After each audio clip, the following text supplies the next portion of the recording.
ሰላም ለእናንተ ይሁን። እንዴት ናችሁ? የእግዚአብሔር አባታችን ስም በጌታ በኢየሱስ ክርስቶስ ስም የተባረከ ይሁን።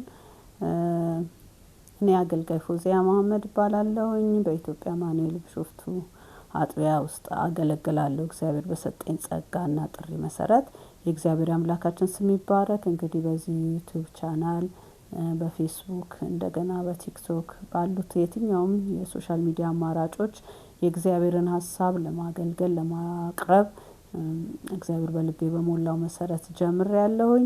አብራችሁኝ እንደምትቆሙ አምናለሁኝ። እንደ እግዚአብሔር ፈቃድ እንደ እግዚአብሔር ሐሳብ ያለውን ነገር ሁሉ ለማካፈል ተዘጋጅቻለሁኝ። በእግዚአብሔር በረከት በሙላት በእግዚአብሔር ፊት በእናንተ ፊት ለመቅረብ ማለት ነውና እግዚአብሔር ደግሞ እንደሚረዳን አምናለሁኝ፣ እንደሚያግዘን አምናለሁኝ። ምክንያቱም እግዚአብሔር ዛሬም መናገሪያው ሰው ነው። እግዚአብሔር በሰው አፍ ነው የሚናገረው። ስለዚህ የሱ አፍ ለመሆን መስካሪ ለመሆን የሱን ቃል አዋጅ ለመሆን እግዚአብሔር ከድቅድቅ ጨለማ ጠርቶኛል የሱን በጎነት እንዳወራ። ስለዚህ እኔ የምስራቹን ቃል አብሳሪ ጌታ ኢየሱስ ክርስቶስ ባሪያ ነኝ። የእግዚአብሔር ስም የተባረከ ይሁን። ሌላ ታሪክ የለኝም። ዛሬ ደግሞ እግዚአብሔር ቢፈቅድና ብንኖር እግዚአብሔር እድል ከሰጠን ይሄንን ደግሞ እናደርጋለን። መጽሐፍ ቅዱሳችን ዛሬ የምንካፈለው ቃል በሶስቱም ወንጌላት ውስጥ የተጻፈ ቃል ነው። ማርቆስ ምዕራፍ 9 ከቁጥር 1 እስከ 6 ያለውን እናነብና ከዛ በኋላ ጸልየን የእግዚአብሔርን ቃል እንካፈላለን። ቀጥሎም እውነት እላችኋለሁ ከቆሙት መካከል የእግዚአብሔርን መንግስት በኃይል ስትመጣ እስኪያዩ ድረስ ሞትን የማይቀምሱ አንዳንዶች አሉ አላቸው ይልና ከዚህ በኋላ ይላል። ይሄን ከተናገረ በኋላ ጌታ ኢየሱስ ክርስቶስ ይሄን ከተናገረ በኋላ ከ6 ቀንም በኋላ ኢየሱስ ጴጥሮስን፣ ያዕቆብን፣ ዮሐንስን አስከትሎ ወደ አንድ ረጅም ተራራ ይዟቸው ወጣ። ብቻቸውን ነበሩ። በፊታቸውም ተለወጠ። ልብሱን በምድር ላይ ማንም ማጣቢያ አጥቦ ሊያነጣው በማይችል ሁኔታ እጅግ ነጭ ሆነ። ኤልያስና ሙሴ ከኢየሱስ ጋር ሲነጋገሩ አዩአቸው። ጴጥሮስም ኢየሱስን መምህር ሆይ በዚህ ብንኖር ለእኛ መልካም ነው። አንድ ላንተ፣ አንድ ለሙሴ፣ አንድ ለኤልያስ የሚሆኑ 3 ዳሶች እንስራ አለው። እጅግ ስለፈሩ የሚናገረውን አያውቅም ነበርና። ከዚያም ደመና መጥቶ ጋረዳቸው። ከደመናውም ውስጥ ይህ የምወደው ልጄ ነው እርሱን ስሙት የሚል ድምጽ መጣ። ወዲያውም በዙሪያቸው ሲመለከቱ ከኢየሱስ በቀር ማንም አብሯቸው አልነበረም። ከተራራውም ላይ በሚወርዱበት ጊዜ የሰው ልጅ ከሙታን እስኪነሳ ድረስ ያዩትን ለማንም እንዳይናገሩ አዘዛቸው። እነርሱም የተናገራቸውን ቃል በልባቸው አሳደሩ። ነገር ግን ከሙታን መነሳት ምን ማለት እንደሆነ እርስ በርሳቸው ይነጋገሩ ነበር። ከዚያም መጽሐፍት አስቀድሞ መምጣት ያለበት ኤልያስ ነው ለምን ይላሉ ሲሉ ጠየቁ። ኤልያስን ስላዩ ማለት ነው።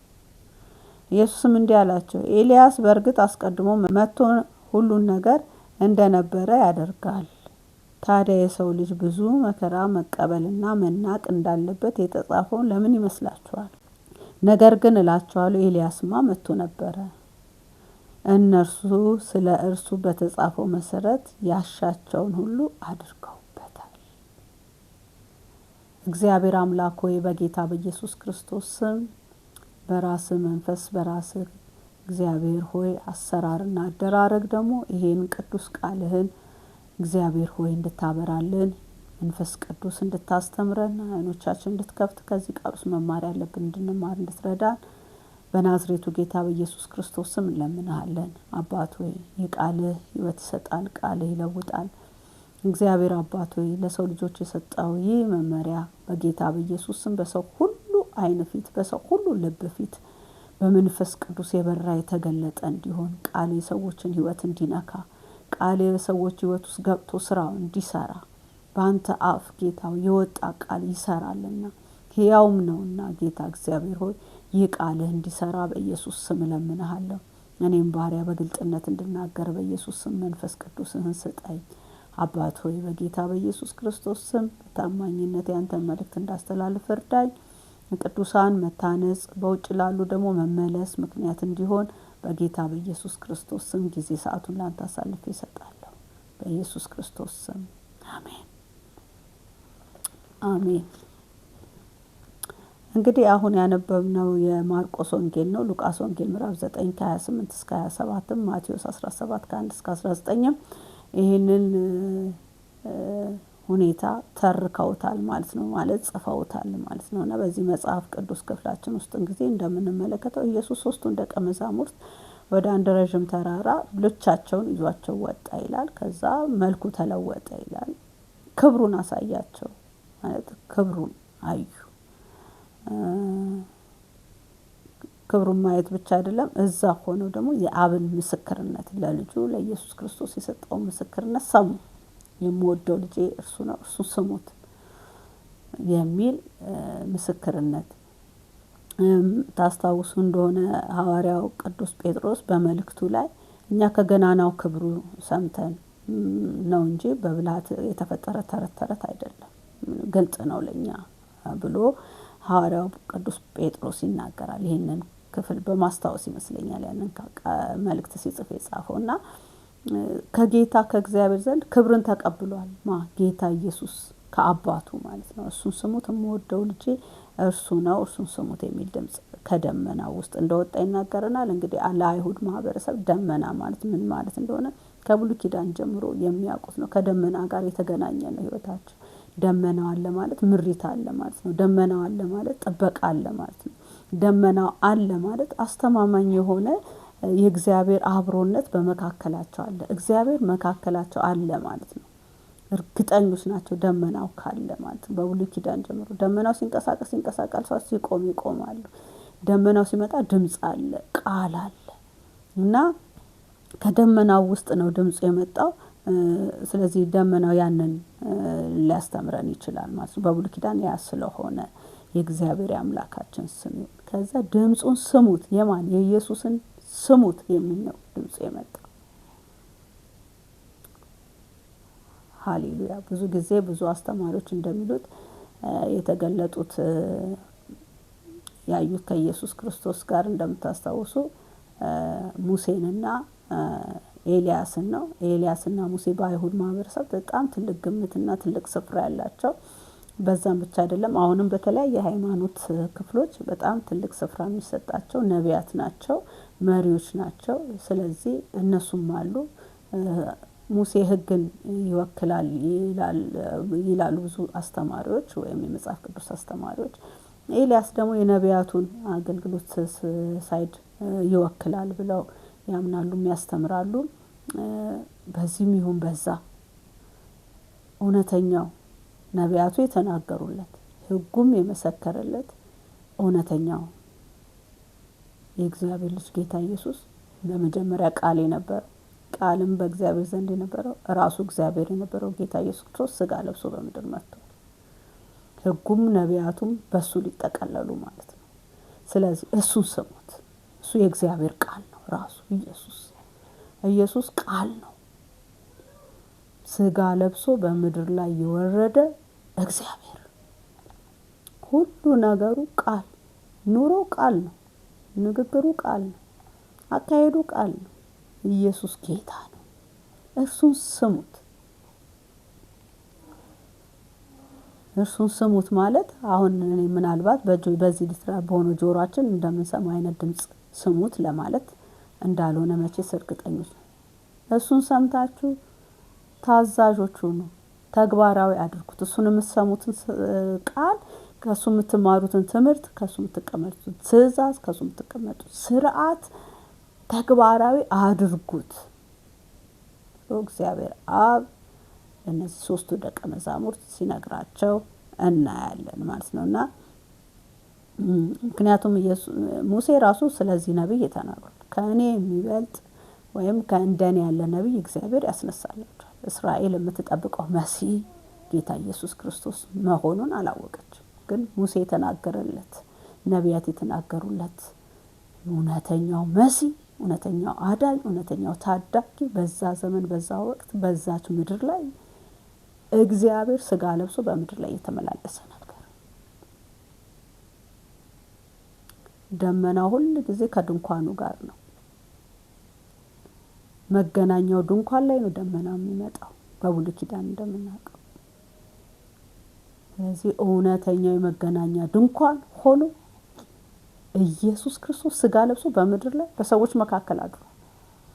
ዮሐንስ ወንጌል ምዕራፍ 1 ቁጥር 14 ላይ ቃልም ስጋ ሆነ እንደሚል ጸጋና እውነትን ተሞልቶ በመካከላችን አደረ ማለት ደኮነ።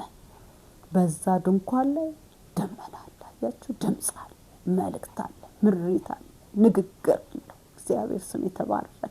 እሱን ስሙት። እውነተኛ የመገናኛው ድንኳን አሁን መጥቷል። ደመናውም አለ፣ ድምጹም አለ፣ ቃሉም አለ።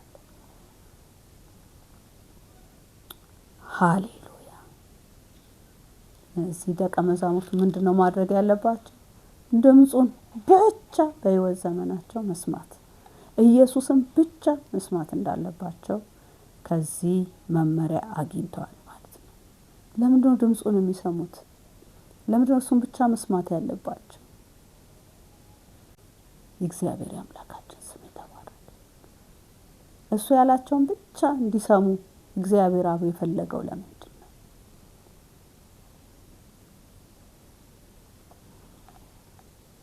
መጀመሪያ እርሱን የምትሰማ ነፍስ በሕይወት ትኖራለች።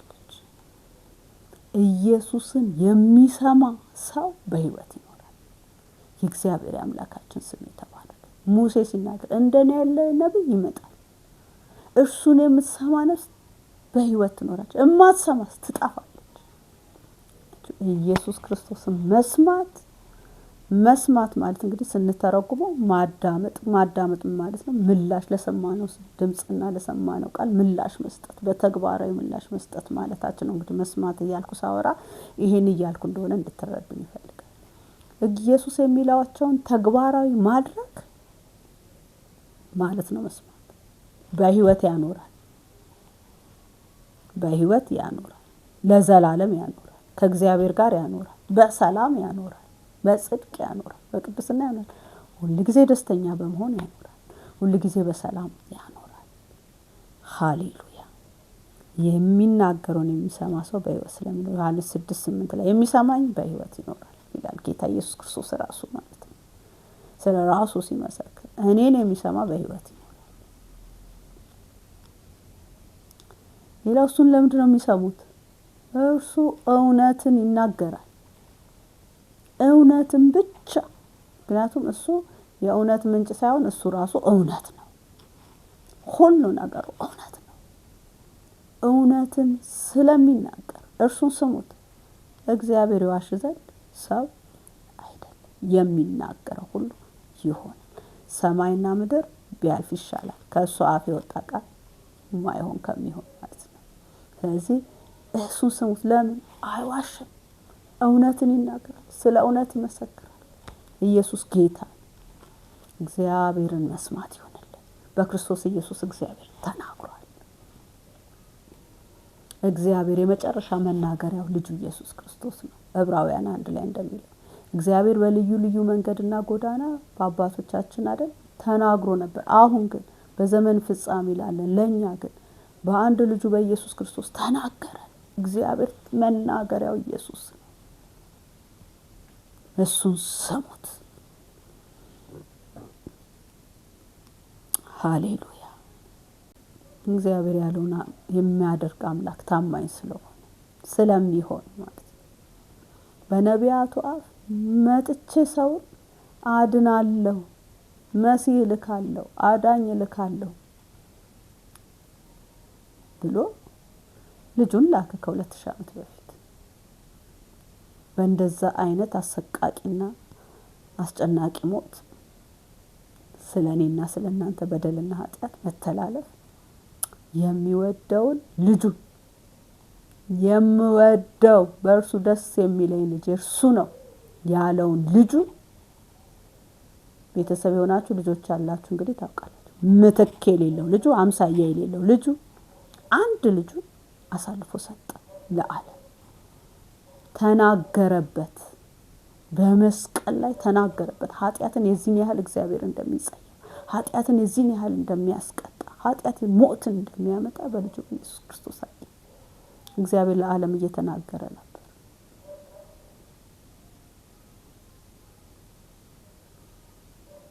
ዛሬም ቢሆን እየተናገረ ነው። ሞተ፣ ተቀበረ እንዳለው በሶስተኛው ቀን ከሙታን ተነሳ። እስክነሳ ድረስ ለማንም አትንገሩ የሚለውን ስናነብ ሰምታችኋል። ምን ማለት ነው? አልገባችሁ እንዴ? ይሄን ቢሰሙ ኖሮ ከዚህ ላችሁ እንደሆነ ሞቶ 3 ቀን መጠበቅ አልቻሉም ነበር። ተበታትነው ነበር። ለ3 ቀን ትዕግስት አጥተው ነበር። ለ3 ቀን እምነት አጥተው ነበር። ለ3 ቀን ያላቸውን አልሰሙም ነበር፣ አላስተዋሉም ነበር። እግዚአብሔር ግን ቀድሞ ተናግሯቸው ነበር። ከፊት ለፊቱ ጌታ ኢየሱስ ክርስቶስ መከራ ይጠብቀዋል፣ ይሞታል። በዛን ጊዜ እሱ ያላቸውን ብቻ እንዲሰሙ ነግሯቸው ነበር። እነዚህ ሰዎች ግን ምን እንዳላቸው አላስተዋሉም ነበር።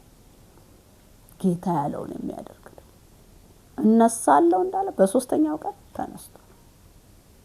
በሚገርም ሁኔታ ሴቶቹ ታስታውሳላችሁ? የመጀመሪያውን ትንሣኤ ያዩና የሚያበሰሩ ሴቶች መተው ሲነግሯቸው አላመኑ። ቅዠታው የሚቃዡ መሰላቸው። ሄደው አዩ፣ መቃብሩ ባዶ ነው። አሁንም ግን ዳውት አላቸው። እሱ የሚላችሁን ስሙ ተብለው ነበር።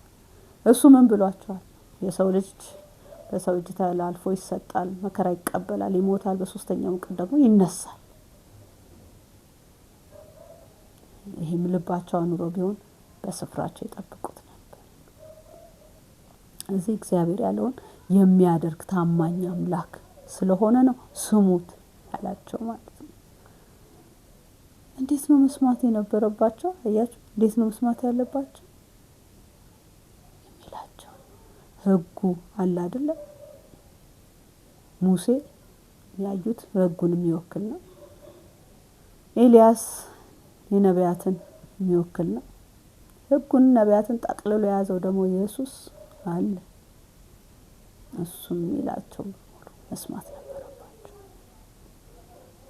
ወገኖቼ፣ እግዚአብሔር ኢየሱስን እንድንሰማው ይፈልጋል። አንድ አባባል አለ። መጽሐፍ ቅዱስን ዘግተህ እግዚአብሔር ዝም አለኝ አትበል ይላል። አሁን መናገሪያው እግዚአብሔር ያው ነው፣ አልተቀየረም። በልጁ ኢየሱስ ክርስቶስ ነው የሚናገረው። ያ ደግሞ በዚህ ተጽፎልናል። መጽሐፍትም ሕግም ነቢያትም ስለ ኢየሱስ ክርስቶስ ነው የሚያወሩት። ብሉይንም አዲስንም ብሉይ ኪዳንን አንብባችሁ ኢየሱስን ማግኘት ትችላላችሁ። ኢየሱስን መስማት ትችላላችሁ። ከዛ ውስጥ አዲስ ኪዳንም ኢየሱስን ማዳመጥ ይቻላል። ቃሉ ድምጽ አለው። ይሄ ድምጽ ነው፣ የሚሰማ ድምጽ አለው። ስናነበው፣ ስናጠናው፣ ስናወራው፣ ስንጫወተው የእግዚአብሔር አምላካችን ስም ይባረክ። በዚህ ዘመን ላለን ለኛ ቃሉን እናንሳ፣ እንመለስ፣ ወደ ድምጹ እንመለስ፣ ወደ ቃሉ እንመለስ። እየሰማን ያለን ሞሬ እንደ ሞሬ እግዚአብሔርን ድምጽ ለመስማት ሁሉ ጊዜ እንትጋ። የሚያሻግረው እሱ ስለሆነ ጌታ በደጅ ነው፣ ሊመጣ ነው። መጨረሻው ዘመን መቼስ ብዙ ተግዳሮቶች አሉ፣ ብዙ እንቅልፎች አሉ፣ ብዙ አዚሞች አሉ፣ ብዙ ፈተናዎች አሉ። የእግዚአብሔርን ድምጽ እንዳንሰማ የሚያደርጉ ከእግዚአብሔር ድምጽ ይልቅ ብዙ ነገሮች ጆሮ ስጡኝ፣ ጆሮ ስጡኝ፣ አዳምጡኝ፣ አቴንሽን ስጡኝ የሚሉ ብዙ ነገሮች አሉ። በዓለማችን ላይ የሆኑ እየተከናወኑ ያሉ ነገሮች በሙሉ እንድንሰማቸው፣ እነሱን እንድናራግብላቸው፣ እነሱን ትንታኔ እንድንሰጥላቸው የሚፈልጉ ብዙ ሁኔታዎች አሉ። ወገኖቼ፣ በዚህ ሁሉ ውስጥ ማንን ነው የምንሰሙት? ማንን ነው የምንሰማው? የሚሰማ ጆሮ ያለው ቢኖር መንፈስ ለአብያተ ክርስቲያናት የሚለውን ይስማ። እግዚአብሔር አብ አንድም ይወደዋል፣ አንድ በሱ ደስ የተሰኘበታል። እርሱን እንድትሰሙ፣ እርሱን እንድንሰማ፣ ቤተክርስቲያን እሱን እንድትሰማ፣ አገልጋዮች እሱን እንድንሰማ፣ ህዝቡ እሱን እንዲሰማ እግዚአብሔር ይፈልጋል። እግዚአብሔር ምን እያለ ነው? እግዚአብሔር ምን እየተናገረ ነው? እግዚአብሔር ምን እንድንሰማ፣ እግዚአብሔር ምን እንድናደርግ እየፈለገ ነው? ምን እንድናደርግ እየፈለገ ነው? እኛ እንዲያደርግ የምንፈልገውን እንዲያደርግ እየጠበቅን ነው። እግዚአብሔር የሚፈልገውን ነው የሚያደርገው። የሚፈልገውን በቃል ውስጥ ይናገራል። የሚፈልገውን በቃል ውስጥ ይገልጥልናል። እባካችሁ ወደ እግዚአብሔር ድምጽ እንመለስ። በውጭ ላላችሁ ደግሞ ዛሬም ይጠራል። የኔ ምስራች ወንጌል ላልሰማችሁ ደግሞ ሰምታችሁም ችላ ላላችሁ መዳን በሌላ በማንም የለም እንድንበት ዘንድ ከሰማይ በታች የተሰጠ ስም ጌታ ኢየሱስ ክርስቶስ ነው። ኢየሱስ ማለት ሰዎችን ሁሉ ከኃጢአት ያድናቸዋል ማለት ነው። የሰው ትልቁ ችግሩ፣ የሰው ትልቁ አስቸጋሪው በሽታው ኃጢአት ነው። ለዚህ ኃጢአት መድኃኒት ተገኝቷል። እሱም ጌታ ኢየሱስ ክርስቶስ ነው፣ የዓለም መድኃኒት፣ እውነተኛ መድኃኒት። እሱም ብትሰሙ በህይወት ትኖራላችሁ። የ70ና የ60 ዓመት የዚህ ምድሩን አይደለም እያልኩ ያለሁት፣ ለዘላለም ከእግዚአብሔር ጋር በህይወት ትኖራላችሁ። እሱም ብትሰሙ፣ ባሰሙ ትጠፋላችሁ፣ ከዲያብሎስ ጋር ትጠፋላችሁ። የሰይጣን ሰራዊቱ በተዘጋጀው የእሳት ባህር ውስጥ ትጣላላችሁ። እሱን የምትሰማ ነፍስ ግን ታመልጣለች። እግዚአብሔርን መስማት በእረፍት ያኖራል። እግዚአብሔርን መስማት የተረጋጋ ሰው ያደርጋል። የእግዚአብሔርን ድምጽ መስማት በጸጥታ ያለ መናወጥ ያኖራል። እግዚአብሔርን ከሰማን፣ ምክንያቱም እግዚአብሔር አይዋሽም። ምክንያቱም እግዚአብሔር ያለውን የሚያደርግ አምላክ ነው። እግዚአብሔር እውነተኛ አምላክ ነው። እግዚአብሔር ታማኝ አምላክ ነው። ያለውን የሚፈጽም አምላክ ነው። ቃሎቹ ሕይወት አለባቸው። የእግዚአብሔር የአምላካችን ስም የተባረከ። ይህንን የምትሰሙ አሰሙ የእግዚአብሔርን ድምጽ፣ የእግዚአብሔርን ቃል።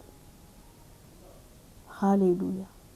መጮህ ካለብን ምንጮኸው ይሄንን ነው። የእግዚአብሔርን መልእክት፣ የእግዚአብሔርን ድምጽ ለትውልድ ሁሉ ለማሰማት ማለት ነው። የእግዚአብሔር ስም የተባረከ ይሁን። ይሄን በሰሙ ሁሉ ላይ ቃልህን ጸጋና መንፈስ በኢየሱስ ክርስቶስ ስም እንዲያርፍ ጸልያለሁ። ሃሌሉያ። እግዚአብሔር ሆይ እናመሰግናለን ስለሰጠን ጊዜ ተመስገን። ቅዱሳን ሁላችሁ ይሄንን ለምትሰሙ የምታዩ እግዚአብሔር ይባርካችሁ። ከተጠቀማችሁ ሼር አድርጉን፣ ኮሜንት አድርጉን፣ ማስተካከል ያለብንን ነገሩን እንደገና ደግሞ ለወዳጅ ጓደኞቻችሁ ሼር አድርጉልን። ወንጌል እንዲደርስ ሰዎች እንዲሰሙ፣ የእግዚአብሔርን ድምጽ እንዲሰሙ፣ የእግዚአብሔርን የልቡን ሐሳብ እንዲሰሙ እኛም ደግሞ አፋችንን ከፍተን እንድንናገር ይሁን። ከኔ ጋር ይህንን የእግዚአብሔርን ስራ አብረን እንድንሰራ ጥሪ አቀርባለሁ። የእግዚአብሔር አምላካችን ስም የተባረከ ይሁን።